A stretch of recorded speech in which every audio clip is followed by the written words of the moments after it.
Hello, everybody, and welcome to the Sports on I-40 podcast. Today, we are here with a special guest, Mr. Randall Anselmo. We're kind of having some technical difficulties, so I'm going to try to fix the video portion of this because it's been acting strange today, but that's just, I guess, the way technology behaves sometimes. So if you do see the screen kind of freeze, I'll be trying to fix that in the background from periodically and see if we can get it to work properly. But normally this doesn't happen. But as we had mentioned earlier, we're still trying to learn how this technology works and see if we can get it to be more efficient. But anyways, my name is William. I'm the host of Sports on I-40 podcast. And here is our guest today, Mr. Anselmo. Please introduce yourself. Hi, Randall Anselmo. I've been a longtime resident of Holbrook in Arizona, so spent a couple of years over in Illinois, but for the most part, it's been probably 3/4 of my life has been right here in Holbrook.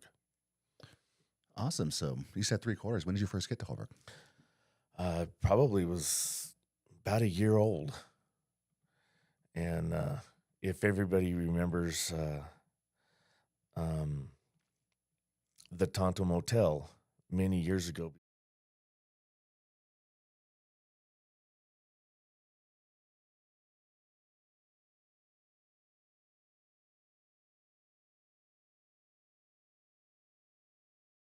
Ten years old, and then ended up moving to Sholo, and then came back when I was in the 6th grade. So been here.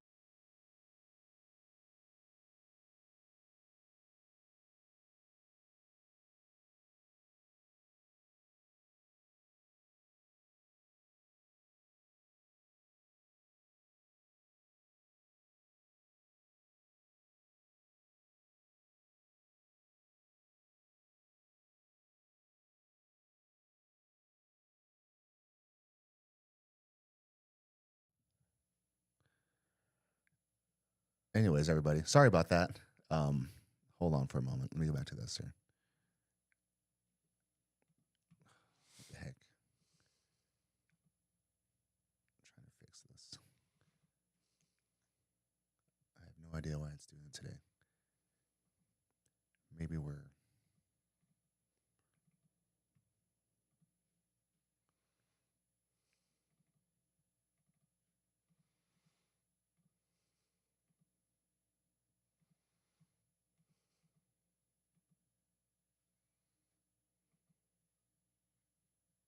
Is it still frozen there?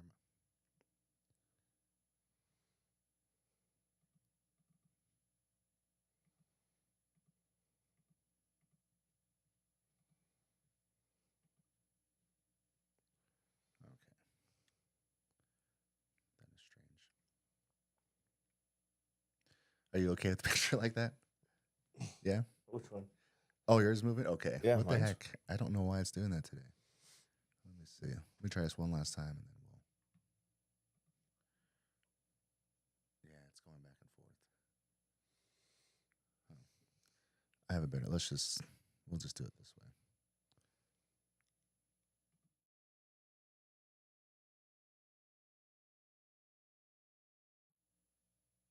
Okay, everybody. I'm sorry about that.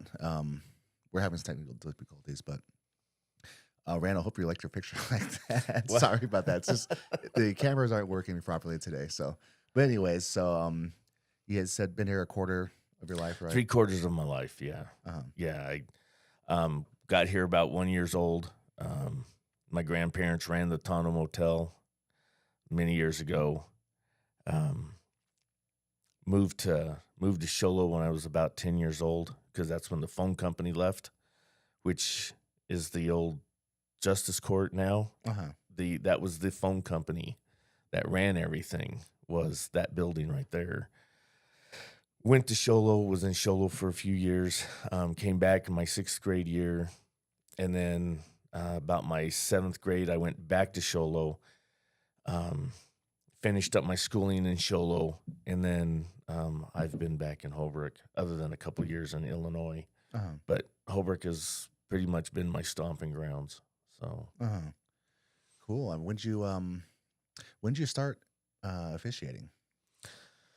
well, Is that what it's called, officiating? officiating, When I think yeah. of officiating, I think of someone who marries people. Yeah, no, it is officiating. Well, when I registered in July, this started my 32nd season. Um,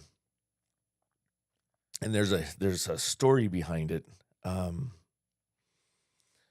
my oldest stepson Ray was playing 8th grade basketball, and we were at Blue Ridge, and um, the officials that were doing that game, they weren't doing, in my eyes, a really good job. So I was kind of hounding those officials um, throughout the games, and one of the officials comes over to me and goes, "Hey, if you don't knock it off, you can leave the building."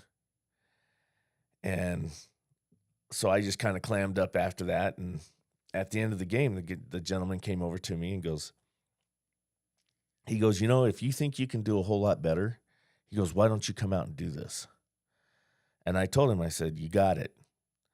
So as soon as I came back in, and if everybody remembers who Max Stant was, I called him up and I said, "Hey, how do I get into officiating? How do I get to become a referee to call basketball?"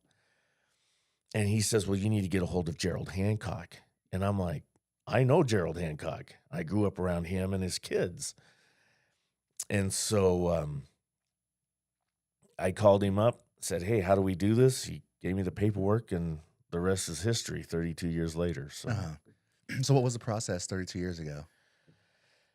I believe it's kind of changed since then, but back then it was, yeah, you filled out an application just like a job. You just filled out an application, and you obviously have to put whatever background that you may have, any criminal background or something like that. And so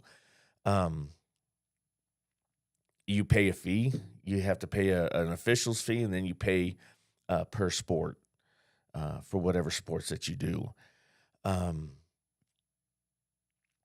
When I did sign up for this, and again, everybody who might remember Tom Ortega put in 40 plus years as an official, and I was talking to him when I filled out the application, and he goes, "Well, if you're going to officiate, then you need to do it throughout the year." And I go, "Well, what do you mean?" He goes, "Well, you need to do football, basketball, baseball, softball."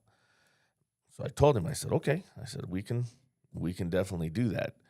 So that's what I've done. I've done football, basketball, baseball, and softball throughout the years. And so now there's a little bit more of a process to do it now. You can go online, you can fill out the information online, but you also have to get a fingerprint card now. You have to have a fingerprint background done. And there's a couple ways you can do it. You can go through Crim Shield. You can go through Crim Shield, and that card is good for 2 years, or you can go through the DPS background, which is good for 6 years. But it's also a little bit more intense and a little more in depth when they're doing your background on you. So if you have a background, depending on what it is, will determine whether or not you can officiate or not. I do know there are some officials that do have a background, but it's not a background to keep them away from officiating. Yeah. So obviously it was something that they've done back when they were in their younger years. I mean, we all done silly things, Yeah, of course. So, but that was the process, and that's the process now. So back then, basically, if you had an interest and you had a pulse, you just fill out the application and pay the fee. Almost. As long as you're a competent person, I'm assuming they were. Well, and again, you have to list your background, and they did background checks on you. They looked you up and noticed if you were telling the truth or whatever. Oh, I see. And plus, they have attorneys that work for the AIA, and they also did backgrounds on officials. So It wasn't like if you just got fresh out of prison, And you then could decided. just jump in and become an official. It It doesn't work works. that way. Uh-huh. So, um, again, if you have a major offense or something in that nature, you're probably not going to be able to Uh-huh. officiate. If you have minor offenses that happened, 20 something years ago, 30 something years ago, 40 years ago, they may, depending on what your background Uh-huh. is, if you can get that background card, you're probably golden. Uh-huh. I see. But if you can't get that card, they probably won't bring Uh-huh. you in. So it's definitely a case by case basis. It Um, is. so I guess what what is your favorite sport to officiate? Well, that's a simple one. Basketball is my favorite, but I like all my sports that I do. I like football, basketball, baseball, softball. Um, Softball's not so bad. It's a lot faster. I mean, you do a softball game and you're in and out in 45 minutes, sometimes an hour.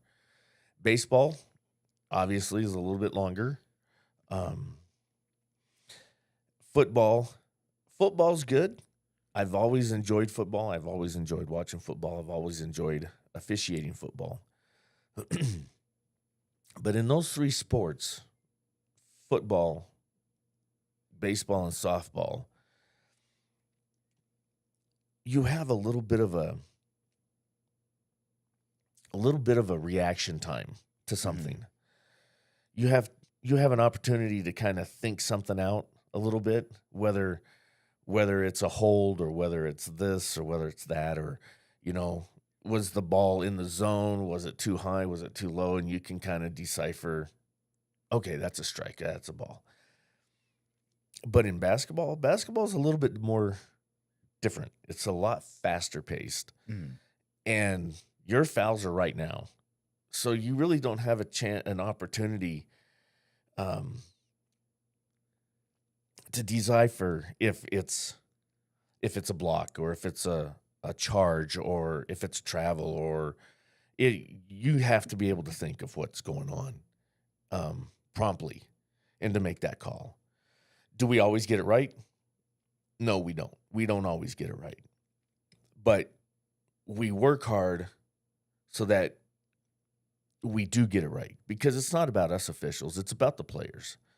You know, th- whether it's a whether it's a 40-point difference in the score or whether it's a 2-point difference in the score, that game means everything to those kids.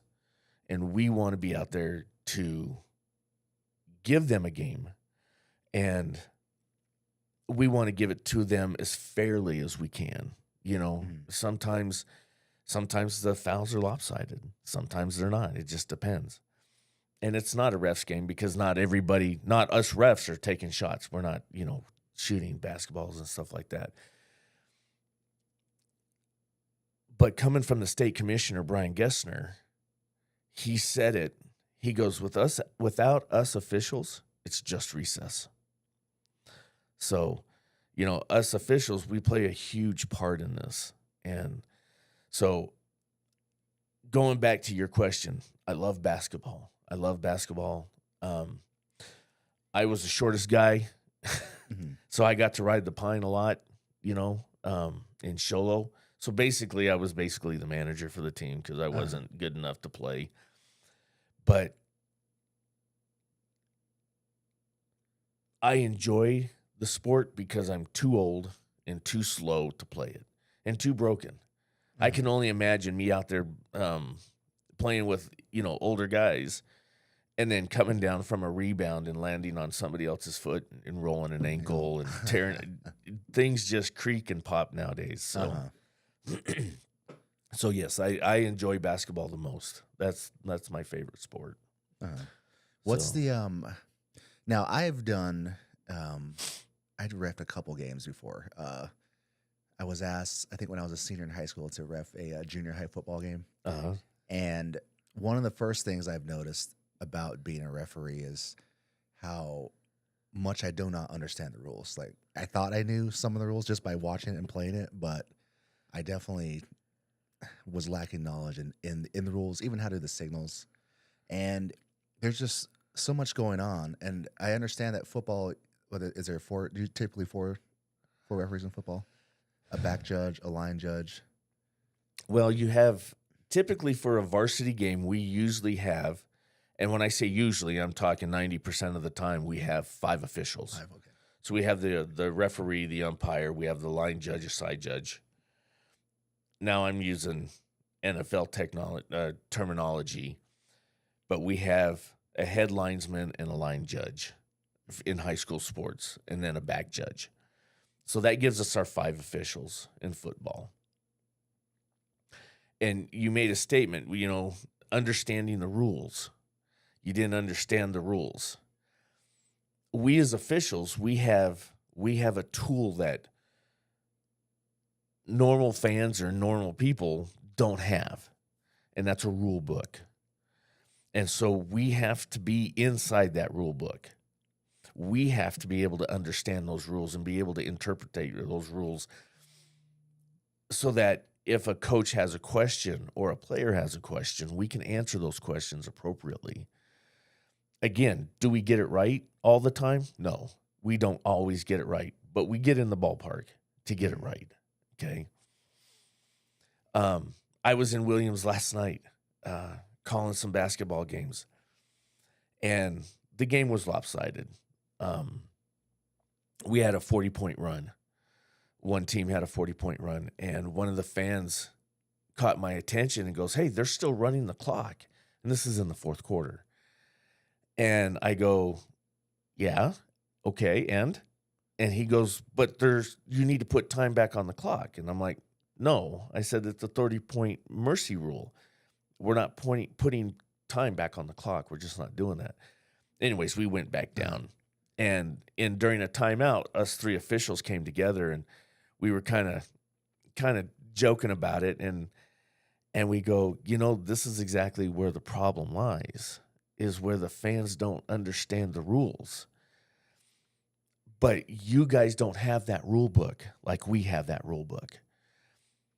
So at the beginning of each season, whether it's a kickoff meeting for football or whether it's a tip-off meeting for basketball or the first pitch for baseball and softball, we get our books, and then we have to take a test. Now, back in the day, it used to be a written test. We had to take a 100-question written test about the NFHS rules. Then everything went online, and now we have a rules test that goes through the AIA. So we have to study our rules, and we have to be able to take a test, and we also have to be available to pass those tests. If we don't pass those tests, we still officiate, but it can affect whether or not you get varsity games, and it definitely affects whether you get postseason. So, and we have trainings. They don't have trainings frequently for like basketball. There's a basketball camp that happens. It usually happens at NAU, and that's where all the big evaluators and the state commissioner comes up, and they talk about the new rules that are being implemented and so on and so forth. And then they throw you to the wolves, and they have all these teams that come up, and you're out there officiating these ball games. The only difference is these evaluators are right up your backside, and they're right there with you. Some of them are running right beside you going, "Hey, you need to get into this position, drop down further. You need to be here. You need to be there." And that also plays a part of whether or not you make the postseason as well. So,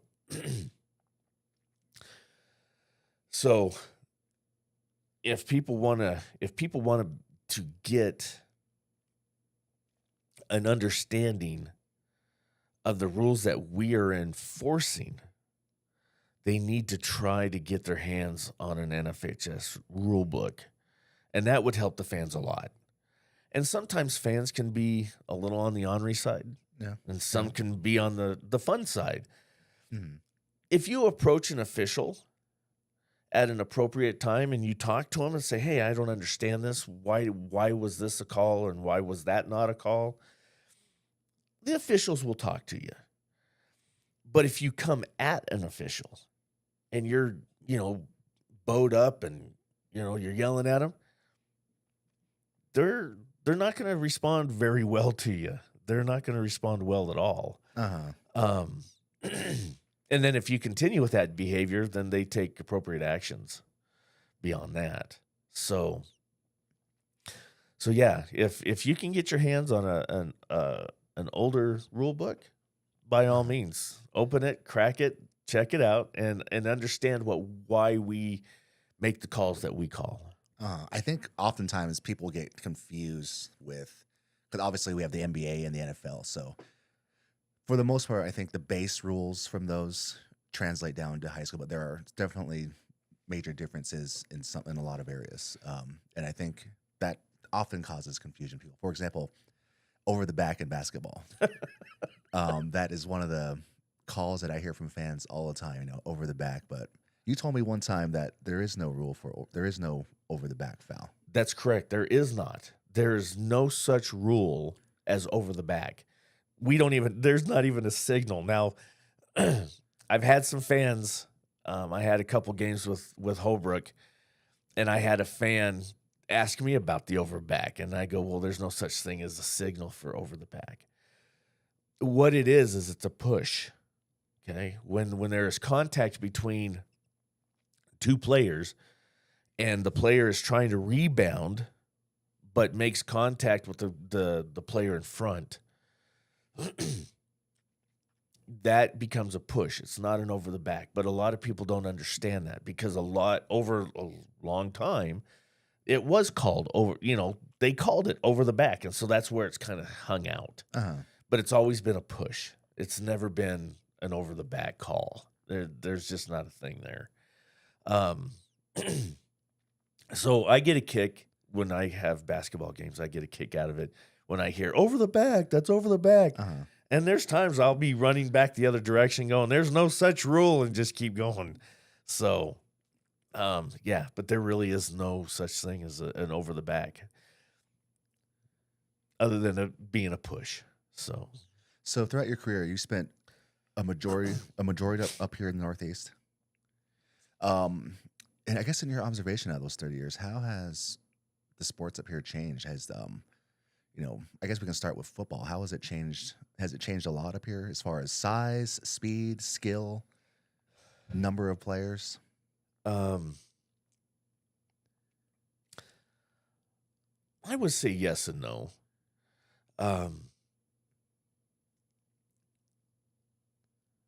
Let me retract that. I would have to say yes. When I played football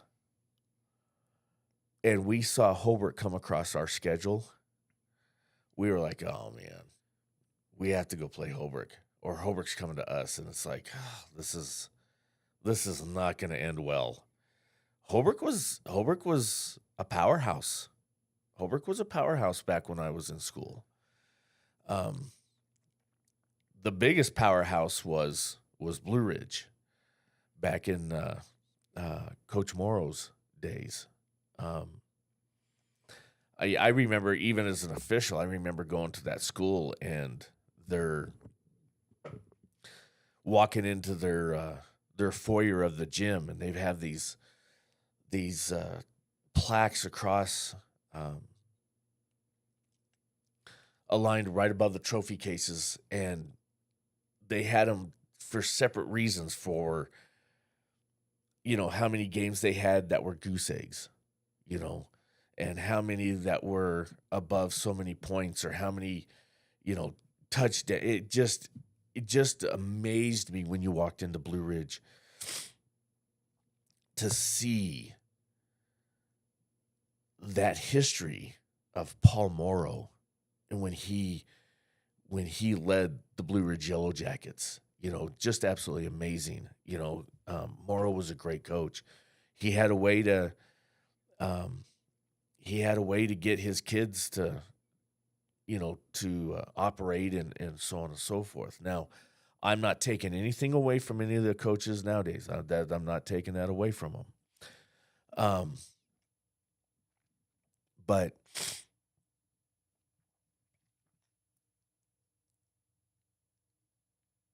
I guess the coaching way, and I can't speak, and I don't want to offend anybody. I don't want to make any coaches mad. But you can see the difference in the style in coaching. Which schools have got the powerhouses? And it's because they encourage their kids. They get their kids in there. Now, it's not saying that they don't try to get their kids in there. I do know that I have talked to certain schools, and sometimes it's hard to get kids into a weight room during the summer. It's tough to get them in because of where they live and so on and so forth. So has it changed? Yes, it has. And maybe it's because they're starting a new program. They're starting over. They've got new coaches, and they're trying to implement their programs. And to get them to understand their programs of how their thought process is about football and stuff like that. Mm-hmm. So, it's just, it has taken a change. It really has. But also, it's also taken a change in the way things are done. Just like you said, how does it trickle down or differentiate from the NFL, from NCAA or whatever? A lot of our stuff does come with or comes from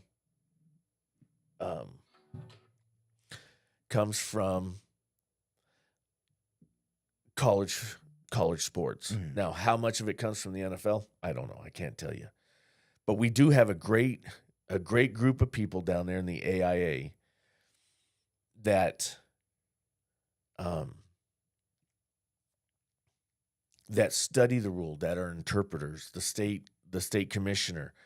These guys are always in there trying to figure out what is the best way for rule enforcement. What are they going to change in the rules? What are they going to adapt that's different from college football or college basketball or college? We don't know. That's their job. Their job is, all our job is to go back in and reinforce what they're asking us to do. Uh-huh. Sometimes our rule enforcement does kind of match some college stuff. Sometimes it matches some NFL stuff. I mean, you can compare. But the AIA also has their standards, and that's what they want. They want their standards enforced. So with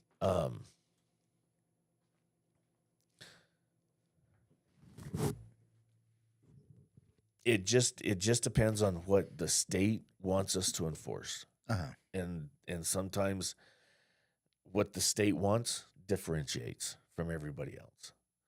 So take football for instance. Intentional grounding. How long was it before the high school took intentional grounding? I think intentional grounding's been out 2-3 years, maybe more. I'm not, I don't remember exactly, but it hasn't been out very long. But it kind of follows under the same rules. You have to get outside the pocket, and the ball has to go towards the line of scrimmage. Mm. So, wait, that wasn't a part of the high school rules originally? No, intentional grounding. Well, the penalty for intentional grounding was always there. It was whether or not the quarterback was in the pocket or not. Uh-huh. So they've added it to where if he's outside the pocket and it's toward the line of scrimmage and it makes the line of scrimmage, then you don't have a penalty. But you also have to have an eligible receiver in the area as well. Uh-huh. So there are other things that are turned into this in order for that rule to apply. And now going back to the rules that you stated earlier, you didn't quite understand. When we are throwing the ball in a basketball game, on just a throw in. If the ball just went out of bounds, tipped out of bounds, and players ready to throw the ball in, we have 3 to 4 different rules that we have to apply just in the throw in portion of this. Uh-huh. Okay, so we have to understand all the points of that rule in that particular situation. Football, intentional grounding. We have to put everything into play to make this make sense. Uh-huh. Okay. So the quarterback has to be out of the pocket. Okay. The ball has to be at a certain place. There has to be an eligible receiver. He can throw it out of bounds, but it has to be towards the line of scrimmage. So there's a lot of these rules that us officials, we have to be able to implement in almost a split second decision. We have to go, okay, this took place. And sometimes we can't get it in a split second. We have to get together and we can throw a flag. We can throw a flag. We can all get together and go, okay, was he out of the pocket? Yeah, that's my call. Yes, he was outside the pocket. Did the ball go towards the line of scrimmage? Yes, it did. Or no, it didn't. Was there an eligible receiver in the area if it was thrown towards the line of scrimmage? Was this all? And we're all trying to get this information to make sure that we get the call correct. Mhm. So it's not just always one person making a decision. It's all of us coming together and going, hey, we got to make sure we get this right. So and in basketball, there's times in basketball we've come together and go, okay, do you feel like this was an intentional act, or do you think this is just a common foul? Do you think we need to do something a little bit different or change the call? Do we need to up the call? Do we need to make it worse than what it was, so to speak? If I called a common foul and somebody comes over and goes, hey, they really came in hard. They weren't attempting to play the ball. We need to go to an intentional foul. And that's what I mean by, Uh-huh. upgrading it to a more serious call. And we've done that. We've come together and made those decisions. Mhm. So, yes, is it our decision? Yes, it is. But for the most part, we can always come together to make sure that we get that call right. Okay. So last question about football. Of all the years of doing this, because I'm asking this because sometimes I've done the books before for basketball, and sometimes I get caught up in watching the game rather than doing my job with the scoreboard. Yeah. So, out of all those years, is there any football player that that you remember as being like a really good player besides me, of course? But You know, um, man alive. I played against some really good players. Um, I've watched a lot of good players, but to really narrow it down, it's kind of hard. It's kind of hard to do. Um, you being one of the exceptions that remembers, my officiating. But in 32 years, how many kids have gone through the system that I've watched or played? Do I remember? Yeah, I mean, take the Seymour boys, Russ Seymour and his kids. I remember when they played for Ganado. They were good players. Does that make them the best ones that I remember? No. Um, back in my day of playing, Scooter Sprott, he was a hell of a football player. If you remember who Scooter Sprott was, I don't remember this. that's clear back in my days. Uh-huh. TD Hall was another one. Um, uh, from my alma mater, from Sholo, Tinker Sears was a hell of a quarterback. He was very tall, but he was a great quarterback when I played. Um, Rollo Rawlings, again, those guys. But those are back in my days. But I just seen so many kids over 32 years. I really can't really put my finger, Uh-huh. on um, kids that just stand out. I try to when I walk off a field or a basketball court, I kind of try to put everything behind me and leave it where it's at Hmm. and move forward, you know. So yeah, to narrow it down, I mean, man, I've seen a lot of great kids come through the programs, and it's Hmm. just hard to say, you know. I mean, um, the Mortensen girl from Williams, she was amazing last year. You know, she was a great player. Um, the Miller kid that plays for Joe City, he is an outstanding player. Um, I like watching him play. He's got an outstanding 3-point shot.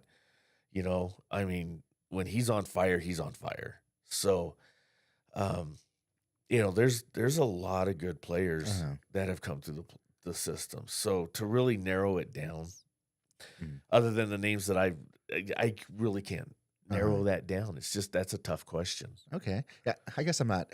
Maybe I should reframe it. Not narrow it down to one person, but maybe just a group of people. Because every year around this time, and we've only been doing this for a couple of years, but um, I always on this podcast when we have the Cedar Nights coming up for some of the teams, I always say that people will remember who played these particular years, especially if you're really a standout player for your team. So I just figured since you had seen a lot of kids go through the system throughout the years that maybe there was a handful of people that you remember as being exceptional players. I remember players, and sometimes I don't remember their names. Uh-huh. You know, I don't remember who they are, but um, sometimes I make a good influence on them that they remember. Hey, do you remember who I am? Do you remember this or that? Um, when I'm when I do officiate and they do an outstanding job or there's an outstanding play, I'll commend them right there on the court. You know, hey, that was a great play. That was a great shot. Way to follow through. Just things like that. But yeah, it's just I don't know. Uh-huh. I love the sport, but yeah, a group of kids, yeah, it just I see so much and see a lot of athleticism with the players.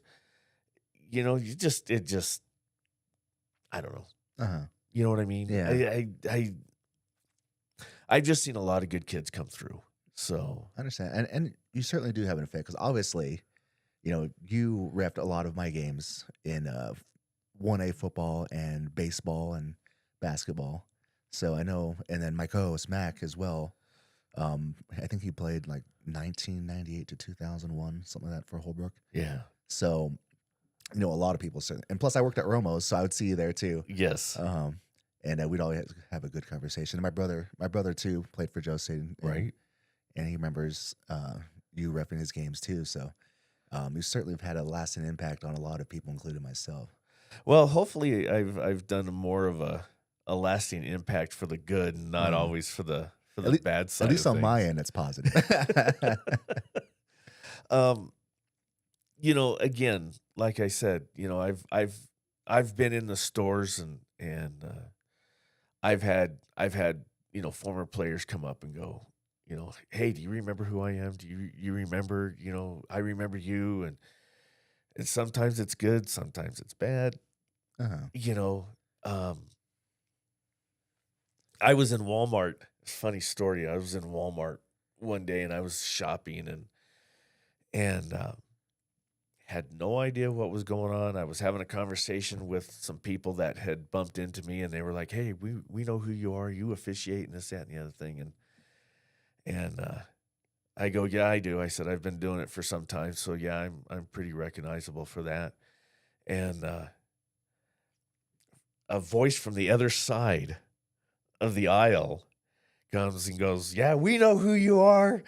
And so, obviously I wanted to know who it was. And so I walked around and I peeked around the corner and she goes, "Yeah, we know who you are." And I'm like, "Is that a good thing or a bad thing?" And she goes, "I don't know. We don't always agree with your calls, or we've agreed with your calls." So have I made a lot of people mad in my years? I sure have. Uh-huh. Um, have have I made a positive influence? I hope so. I hope Mm. so. I hope to have left a good mark. Probably have left more of a bad mark, but that's okay. Uh-huh. I tried my best. I did my best. In a lot of my earlier years, I had a bad attitude. I thought I walked tall with a big whistle, and it's the wrong attitude to have. You Mhm. know, um, I know over the last 10, 15 years, my attitude's changed. Um, Still get fired up sometimes. I'll have a Uh-huh. coach that wants to push the right button, and I don't. I just react instead of thinking about it and dealing with this problem professionally. But for the most part, I try to, you know, um, go out, call my game the best I can, and and go from there. And Uh-huh. hopefully, I leave an impressing mark. I hope. And if I do, great. If I don't, I apologize for not leaving a positive mark in my Uh-huh. life. So So, okay, so I guess we can pivot to basketball. Because a lot of our listeners are really into the high school basketball, uh, particularly the 3A. How has basketball changed throughout high school basketball changed throughout your time officiating? well, I do know that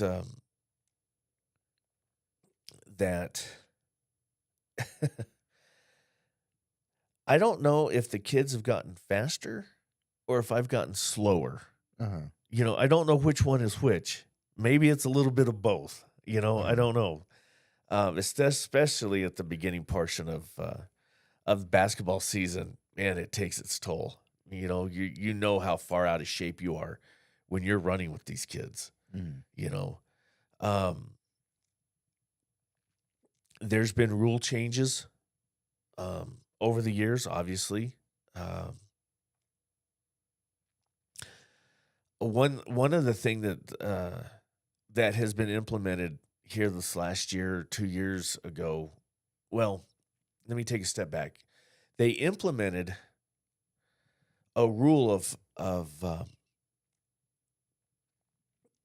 6 spots, which was the 28-foot line, um, probably 2 feet from the baseline. There was 2 spots on the baseline to throw the ball in, and we asked, "Hey, why are you giving us these particular parameters of where to throw the ball in on fouls or violations?" And they said, "Because you guys can't put the ball in play where it belongs." Where the ball went out of bounds or where the foul occurred or the violation occurred. You guys are not putting the ball into play. Well, here this last year, maybe this 2 years ago, they took out all of those options, and now we only have 4 places to put that ball into play. So if you're looking at the paint and where the players line up in the boxes, there's that line. We're supposed to come 3 feet from that line, Uh-huh. or it's from the 28-foot mark. And if anybody doesn't know where the 28-foot mark is, that's that beginning box line for the coach to stay in his box. So Uh-huh. that's the 28-foot line. So it's either there or the 3 foot space away from the paint. And those are the only places for violations and for fouls that the ball is put into play. Now, if you have just an out of bounds, then it's at that point. Mhm. Um, if you have a intentional foul, then it goes back to the point of interruption. Mhm. So, um, so I've seen the changes. I've seen um, how high school has changed the rules in basketball or officiating in basketball. Uh-huh. Um, there has been change in our mechanics. I mean, there's a flop rule, and everybody has jumped on that bandwagon for the flopping rule, which is a new mechanic as well. Uh-huh. And so um, So the flop rule comes into play. And the reason they brought the flop rule in is because it's a safety thing. I mean, you're wanting to try to take a charge, and sometimes you don't get hit. But what you do is you Well, fake the foul uh-huh. and you fake it. And when you fake it, you're falling to the floor or whatever. You can cause injury to yourself and possibly somebody else by doing that. But back in the day, when you flopped, it was a technical. It Oh, was an really? automatic technical right now. If you flopped, you faked a foul by rule, it was a technical.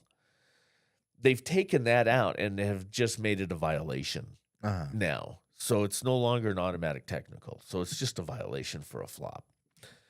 Um, you get a lot of your flops in two places that I've noticed. I'm not, this is not written in stone. This is just out of the book of Randall. The two biggest places I've seen flops happen is out at the 3-point arch or the block charge call. Uh-huh. When they're driving the basket and they're trying to take a charge. And so that's where I see the biggest flops are when it comes to that new rule for flopping. So I'm assuming at the 3-point line where they do a pump fake and then they jump into the person and try to generate the foul that way. Because that's the one that I see that more in the NBA. I'm not sure. It was bigger maybe 5 or 10 years ago, but I don't really watch the NBA anymore. But I remember when I used to watch, that was one thing that the professionals would try to do, is do the pump fake. And if you left your feet, they would sort of jump into you and try to create that shooting foul from the 3-point line. I understand what you're saying, and no, not in high school. In high school, where that flop comes from is when they're boxing out Uh-huh. after the shot, and sometimes they do. Sometimes they go into that shooter at the 3-point arch, and they do displace him. I want to talk about displacement here in just a second, but when you displace that 3-point shooter, that's where your foul comes from. And I have seen where they have boxed out and they haven't displaced them. They might have touched them, but not displaced or affected the shot or took the advantage of that shot. And you're not going to get that call, but they fall down like they were fouled at the 3-point arch. And it's not always a foul, but you have the option to call the flop. Uh-huh. You know what I'm saying? So, yes, it's not because the shooter's going into the player, but it's the defender that's blocking out. He's blocking that defender out from the rebound. And sometimes, yes, he does displace him and knock him down or whatever. And then, yes, now you got your foul. Now we're shooting 3 and 1. But a lot of the times I see the guys, they want that N1 shot. And so they fall, and it's like, I'm not giving you the call. I'm not bailing you out of that. Uh-huh. So, and like I said, I want to talk about displacement for all our fans out there. A lot of people don't understand, and again, it has to go to the rule book. They don't understand the rule book the way we understand that rule book. And displacement is one of the biggest things. Excuse me. Is one of the biggest things that people don't understand. If you are blocking out underneath the basket on a shot and you're trying to get a rebound, boxing out is absolutely legal. You can box your player out, but once you displace him from his spot, that's where the foul draws. So boxing out is one thing. Displacement is a total different. So, so when we have maybe an offensive foul or maybe a team control foul underneath the basket and people don't understand, it's because of the displacement. So, another call that I've seen when it comes to displacement is, when they drive to the basket, they stop and then they push their shoulder into them. Uh-huh. They're making the initial contact, which then can draw the foul. But if they displace them, it's guaranteed you're going to get an offensive foul right now. Uh-huh. And I've had the players go, "Hey, what did I do?" Well, you drove your shoulder into that player to move him out of your way so that you could go up for a shot. That's displacement. And the officials will get that every time. On a displacement, you'll get it every time. Uh-huh. So I see. So there are two things that there's one positive and one negative that I have about the current system for high school basketball. First, the first positive is the shot clock. I thought that was a great addition, and it's made the game a lot more interesting. Teams are no longer just trying to run the clock out and whatnot. yes. I think it's maybe played advantage. It's more advantages, I think, to North and East teams right now in the 3A. The negative is the bonus. I don't like how they changed the bonus for basketball. I like the old system. It seemed like there was more strategy that you could implement with the bonus, later on in the third and fourth quarter. But the new system, where when you reach, they have the 5 fouls in each quarter, and then you get an automatic 2 instead of 1, and then if you make it, you get the second shot. Why did they change the bonus rule? Did they ever explain that? They did. So for me to to repeat it verbatim, I can't, and I don't want to. I don't want to put words in anybody's mouths. But let's talk about both of those. The shot clock. The shot clock is was interesting to when it first came out, us learning how to use that shot clock. I remember there was a tournament I went to up in Pinyon many, many years ago. And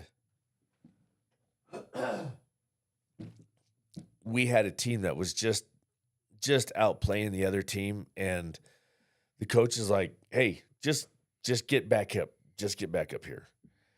And they sat there and they just dribbled the ball and dribbled the ball and dribbled the ball, and they were running the clock out. And while they were running the clock out, I was looking at my partners going, "What do we do? We don't do anything. We just let the thing, let them do their thing." Now with the shot clock, they don't have that luxury. They don't have that luxury of being able to run the clock out. They have 35 seconds to get rid of that ball. Now, the ball has to hit the rim, and once the ball has been released and hits the rim, another 35 seconds comes into that, which brings up another topic, and we'll come back to that. I want to talk about the 3 seconds. But the shot clock speeds the game up. So I really do like that shot clock. Not had really any major problems with the shot clock. Not very many violations, but this year kind of seems like I've seen more shot clock violations than I have when it first came out in the last couple of years. Now you're talking about the foul count. I remember when you got to 5 fouls, you went 1 and 1, or you get 7, you went 1 and 1, and when you got to 10, you got 2. They've now changed it to you get to 5 fouls, it's automatic 2 shots. Now I will tell you, the way that I understand why they implemented the rule is to speed the game up, and it does. It speeds the game up because it slows your foul count against your players. Your players are not going out and getting those fouls. They're not playing as aggressive. They still play aggressive, but they don't play as aggressive. So in my opinion, they did it to help speed the game up. I remember there was games we started at 7:30 and we weren't getting done until close to 10 o'clock. These games were lasting forever. And it has changed. So speeding up the rule, absolutely. I'll take speeding up the game any day of the week. I will absolutely take it. Um, and again, I do like the 5 foul count for 2. Just because again, it also helps the coach teach his team, hey, quit fouling. We don't want to get them put on the line. Let's play basketball and not give the opposing player, free throws. Let's not give those to them. So that's the way I look at, the foul count. So that comes out of the book of Randall. There's that. I did want to touch base on the 3-second rule.